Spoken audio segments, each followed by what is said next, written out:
입니다.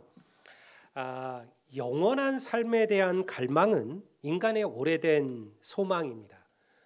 우리가 불로장생이란 말을 쓰기도 하죠. 역사는 여러 가지 이름으로 영원 불면에 대한 인간의 욕망을 이야기합니다. 진시황의 불로초나, 그리고 도교에 등장하는 중국 도교에 등장하는 서왕모의 반도, 복숭아죠. 영원한 삶을 살게 해주는 이 복숭아의 이야기도 있죠. 중국의 여러분들 도교의 그 야서에 의하면 이 동방삭이라는 이가 바로 이 서왕모의 반도를 훔쳐 먹어서 3,000갑자를 살게 되었다는 이야기가 있어요. 한 갑자가 60년이니까요. 3,000갑자면 몇 년을 산 거예요? 18만 년을 살았다라는 거예요. 여러분, 이 얘기는 이미 우리가 다 알고 있는 얘기예요. 우리 옛날에 코미디 가운데 젊은 애들은 모를 테고요. 옛날 코미디 가운데 이런 게 있어요. 김수환무, 거북이와 두루미, 3,000갑자 동방석. 거기 나오는 그 동방석이 바로 이를 말하는 거예요. 자기 아이가 좀 오래 살기를 바라 이름을 주어줬다 그러잖아요. 거기에 나오는 이 동방삭, 바로 그가 인간의 영원 불면한 삶을 꿈꾸는 가장 대표적인 이름 가운데 하나입니다. 현대 들어 영원 불멸은 다른 모습으로 이야기되죠. 복제 인간, 또 냉동 인간, 그리고 우리가 말 그대로 장기를 교환하고 지금은 머리를 통째로 바꾸려는 시도들이 이루어지고 있습니다. 말 그대로 우리의 기억이 넘어가면 이게 영원 불멸 아니냐. 몸은 중요하지 않다. 내가 누군가는 나의 기억 아니냐. 그러니까 우리가 가진 기억을 송두리째 다른 사람에게 옮기려고 하는 시도들. 아마 이미 여러 곳에서 이러한 시도들은 벌어지고 있습니다. 이미 우리는 모든 장기들을 교체할 수 있는 기술적인 시대를 살아가요. 이제 곧 지나서 우리의 머리에 뇌를 통째로 옮길 수 있는 시대가 오게 될지도 모르겠습니다. 유전자 조작들을 통해서 우리는 더 오랜 삶을 살아가기를 꿈꾸죠. 하지만 여전히 우리는 영원한 삶을, 유한한 삶을 살아가는 이들이에요. 조금 더 오래 살게 될지는 모르지만요. 인간에게 영원한 삶은 불가능해요. 그것은 하나님이 창조하신 인간에게 주신 섭리입니다. 그래서 모든 인간은 자신의 삶의 끝자락에 서보게 되면 겸손을 배우게 돼요. 무엇이 정말로 중요한지를 알게 되는 거죠. 여러분, 그래서 인생을 떠나시는 이들이, 자기의 삶을 마치는 이들이 자신의 자식들에게 남기는 마지막 이야기들은요, 돈에 대한 이야기가 아닙니다. 권력에 대한 이야기들도 아니에요. 너가 어떻게 주식차를 하고 어떻게 적금을 어떻게 들고 이런 얘기를 남기는 이들은 없습니다. 결코 인생의 끝자락에 서보게 되면 가장 중요한 것은 사랑이고 나눔이고 하나됨이라는 것을 알게 되는 거죠. 진정한 삶의 의미가 어디인지를 찾게 됩니다. 바로 그 대표적인 이가 바로 위대한 왕 솔로몬입니다. 전도서의 헬라어 원 이름은 에클레시아스테스입니다. 말 그대로 전도자의 글이다, 책이다 이런 뜻이에요. 전도서는 역사상 가장 지혜롭고 부유했으며 가장 큰 권력을 누렸던 솔로몬에 의하여 쓰여진 책이에요. 근데 왜 솔로몬은 그 책의 이름을 자기의 이름을 따서 솔로몬서라고 짓지 않았을까요? 욥기도 있고 에스더서도 있고 성경은 여러분 그 이름을 따서 짓는 책들이 많잖아요. 근데 왜 솔로몬은요 자기의 이름을 남기지 않고 전도자의 책이라 명명했을까요? 그가 정말로 남기고 싶었던 이야기가 그 전도서 안에 들어있기 때문에 그래요. 지혜로운 왕이었으며 인류의 역사에 전무후무한 부와 권력을 가진 왕이었다는 솔로몬에 대한 이야기는요, 그저 솔로몬에 대한 아주 극히 일부분에 불과합니다. 위대한 왕 다윗의 뒤를 이어서 이스라엘 왕이 된 솔로몬은 인간의 연약한 어리석음을 벗어나지를 못했어요. 오직 하나님을 바라고, 물론 실수도 했지만 그럼에도 바로 회개하고 하나님의 은혜를 붙들고 살았던 신실한 왕 자기 아버지 다윗과는 달랐어요.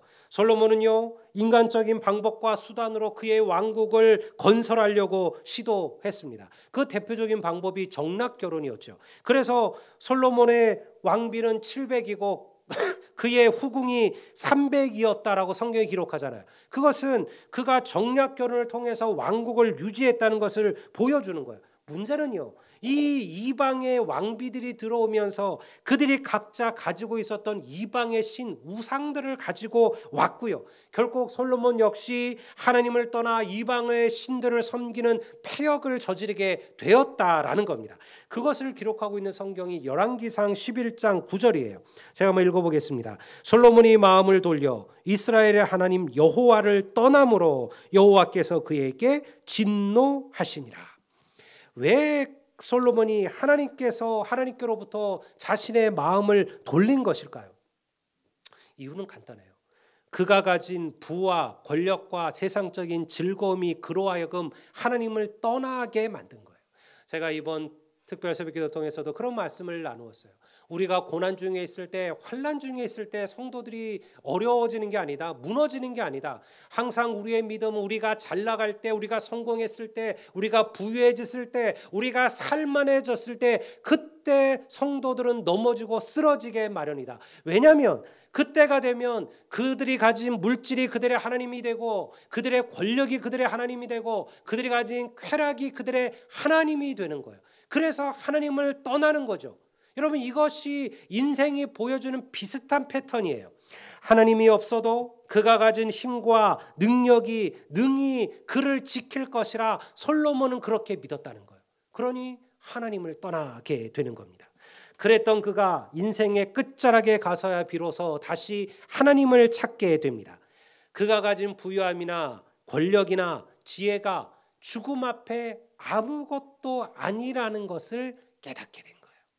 우리가 한 해를 시작하는데 왜 끝 얘기를 하느냐? 여러분, 우리가 제대로 온 삶을 시작하려면 우리의 끝을 바라볼 수 있는 지혜가 있어야만 해요.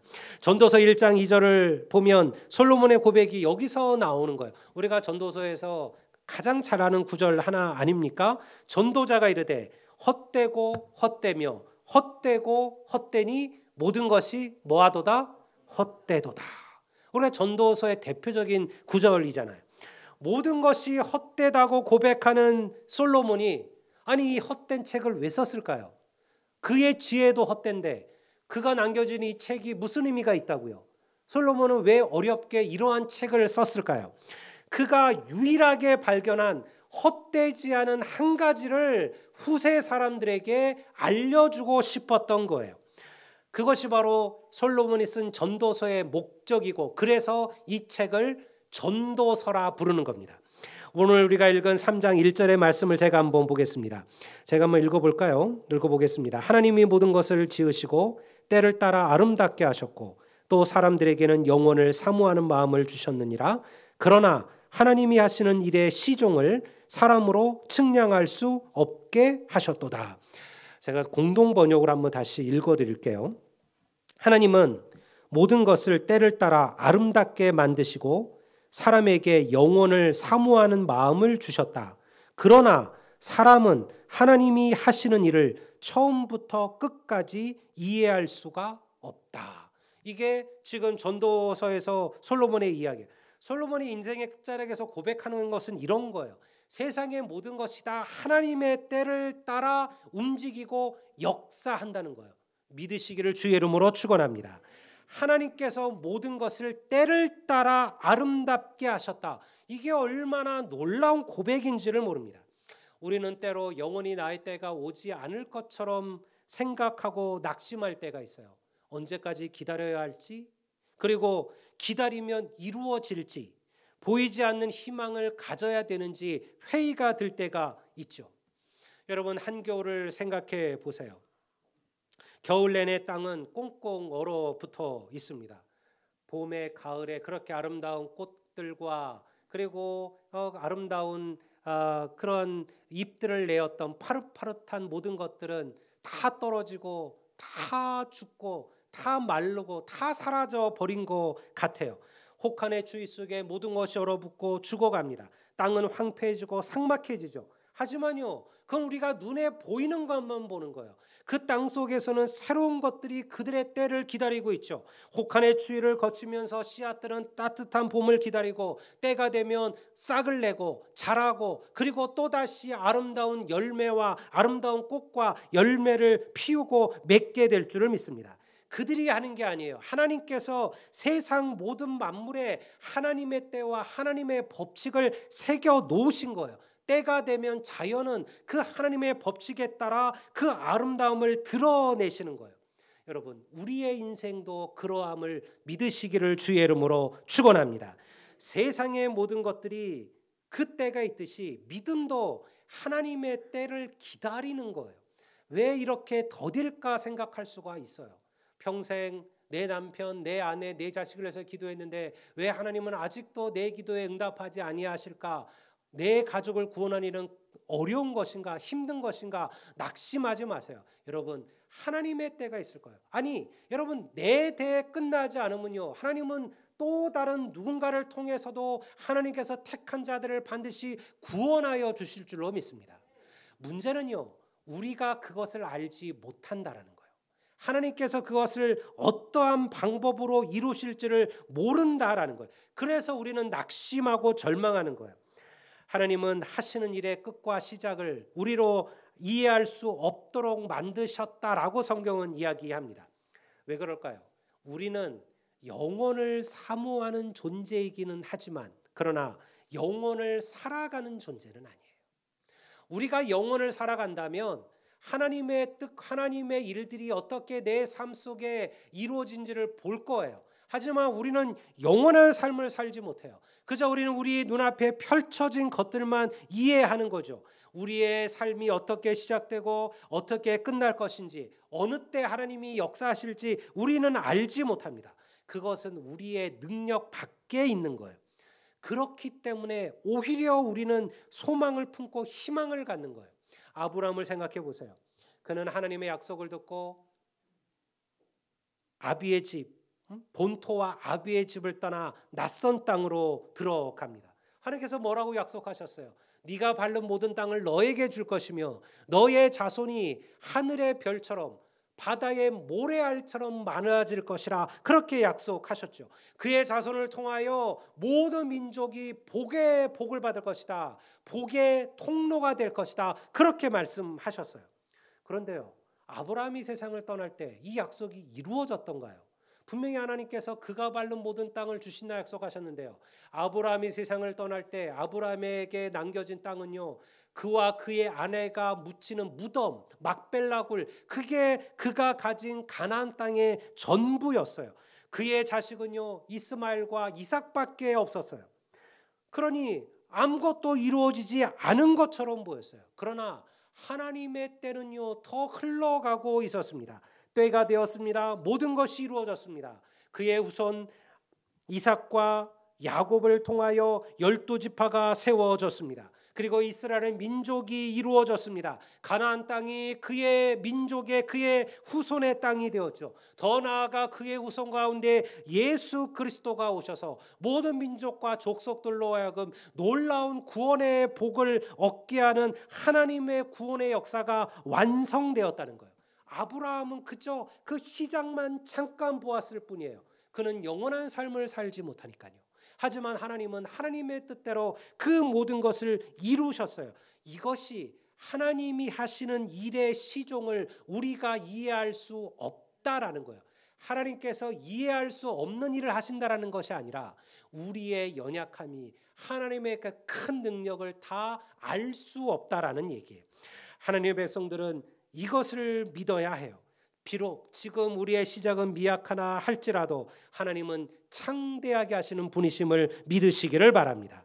우리는 영원한 존재가 아니어서 하나님이 하시는 일을 측량할 수 없지만 하나님은 때를 따라 분명 우리를 아름답게 하실 거예요. 저는 우리 선한 열매교회도 하나님께서 이러한 복을 주실 것임을 믿어요. 여러분, 우리가 영원히 작은 교회일까요? 아니죠. 여러분, 세상에 작은 교회라는 거는 없어요. 작은 교회는 없어요. 약한 교회는 있고 강한 교회는 있어도요, 작은 교회는 없어요. 1명 모이고 10명 모였다고 작은 교회가 아니에요.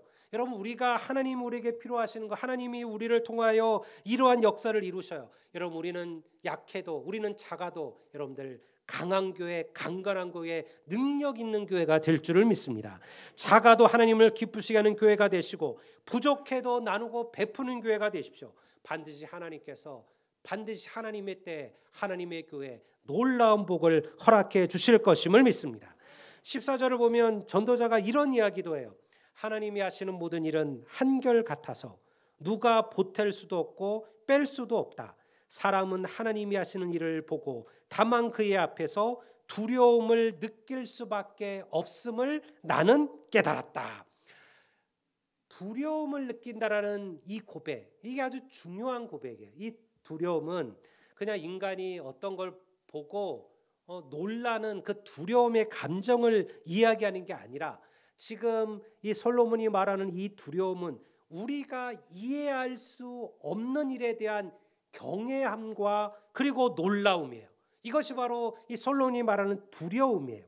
모든 것이 협력하여 선을 이루어가는 하나님의 역사를 보게 되면 우리는 두려워하는 거예요. 다시 말해서 경외하게 되는 거예요. 놀라워하는 거예요. 감탄하게 되는 거예요.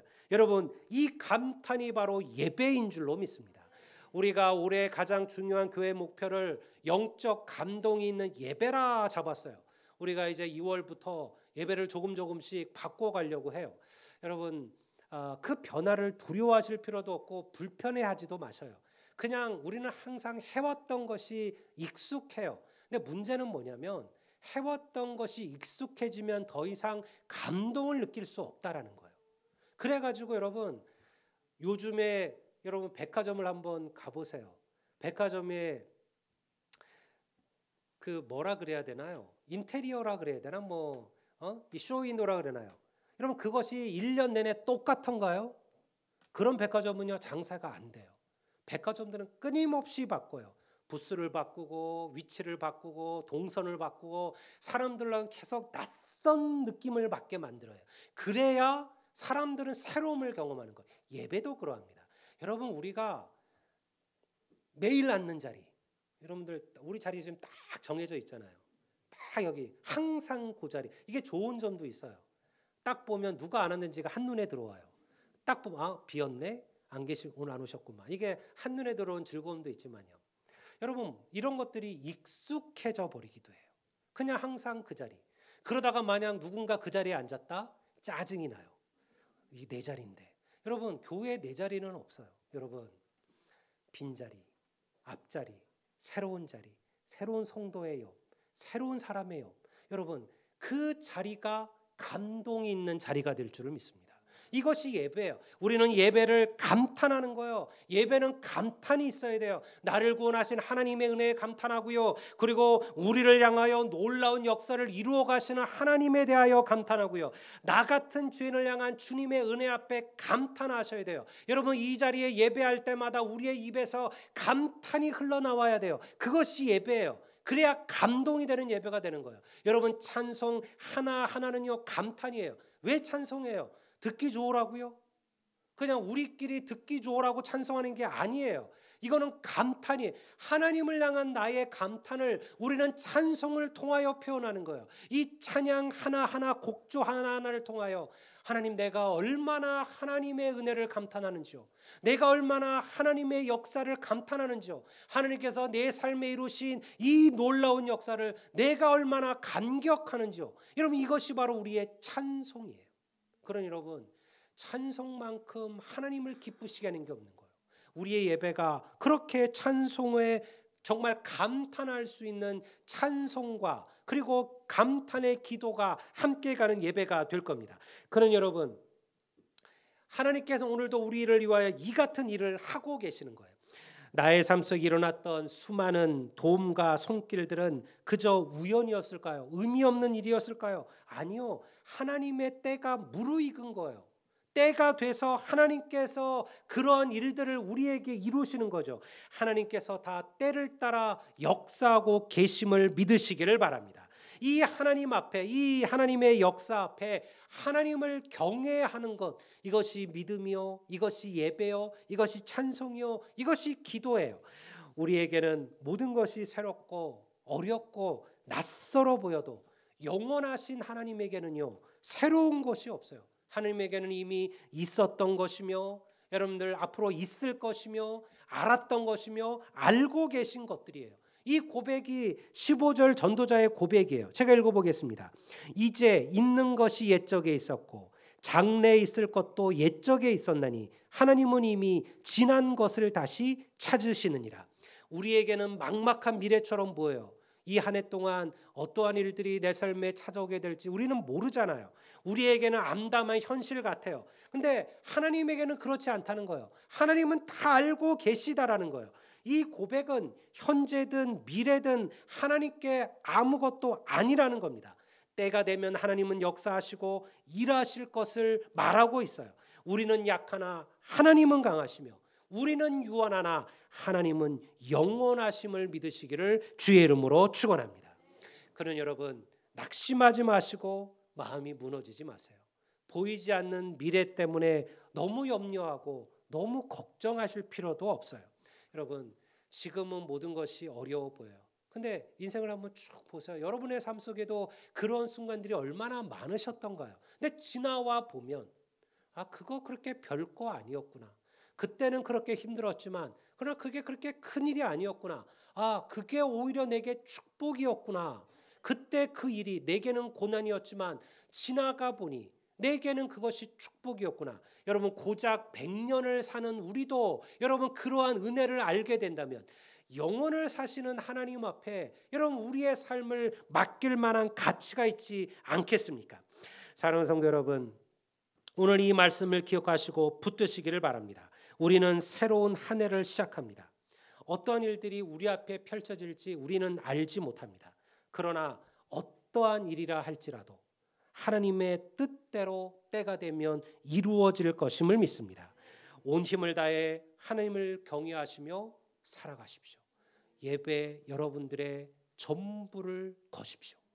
그게 첫 번째예요. 여러분, 힘들고 어려워도 박차고 일어나서 주님의 전에 나오는 그 열심, 하나님은 그 열심을 어여삐 보시고 기뻐하심을 믿으시기를 바랍니다. 이것이 오늘 우리에게 주신 하나님의 본분이에요. 우리가 올 한 해 이 새로운 한 해를 시작합니다. 하나님께서 분명히 여러분의 각 가정 또 우리의 교회에 큰 복을 주실 겁니다. 뜻하지 않은 시련도 올지 모릅니다. 그러나 하나님을 신뢰하시고 하나님을 바라보시고 하나님을 의지하시고 주님께 맡기신다면 반드시 하나님께서 이 한 해가 주와 동행하는 놀라운 축복의 한 해로 우리의 길을 인도하실 것임을 믿습니다. 이 말씀이 오늘 우리 모두에게 주시는 하나님의 축복이 되시기를 주의 이름으로 축복합니다. 우리 다 같이 자리에